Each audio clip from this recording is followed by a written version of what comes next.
பத்த கோணாசனம் அப்படிங்கிற ஆசனத்தை பார்க்க போகிறோம். இந்த ஆசனம் ஒவ்வொரு மனிதனுடைய உடலில் இருக்கக்கூடிய கிட்னிக்கு நல்ல ஒரு வலுவை கொடுக்கக்கூடியது. வருமுன் காப்போம். இதை நீங்கள் இப்போமே பயின்றுட்டீங்க அப்படின்னா நிச்சயமாக வளர்ந்து வரக்கூடிய காலகட்டத்தில் நமக்கு கிட்னி சம்பந்தப்பட்ட பிரச்சனை இருக்காது. கிட்னி திடமாக இயங்கக்கூடிய நிலை கிடைக்கும். காலை மாலை இருவேளையும் சாப்பிடுவதற்கு முன்பாக பயிற்சி பண்ணுங்கள்.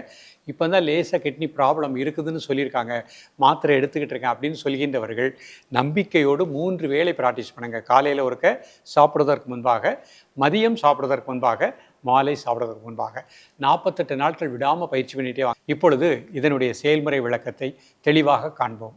நேயர்களே, பத்த கோணாசனம் அதனுடைய செயல்முறை விளக்கத்தை இப்போ பார்க்க போகிறோம். நிமிர்ந்து உட்காந்துக்கோங்க, முதுகெலும் நேராக வச்சுக்கோங்க, பிரீத்திங் நார்மல் பண்ணிக்கோங்க. இப்போ கால்களை இந்த மாதிரி நீட்டிட்டு 2 காலையும் பொறுமையாக மடிச்சுக்கோங்க. இந்த மாதிரி 2 கால் நல்லா உள்ள தள்ளி வச்சுக்கோங்க. முடிஞ்ச அளவு கை இந்த மாதிரி கும்பிட்டுக்கோங்க.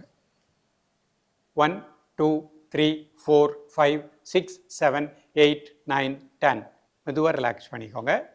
நார்மல் பொசிஷனுக்கு வந்துக்கோங்க. பிரீத்திங் நார்மல் பண்ணிக்கோங்க. தொடர்ந்து பயிலுங்கள். மீண்டும் சந்திப்போம். நன்றி, வணக்கம்.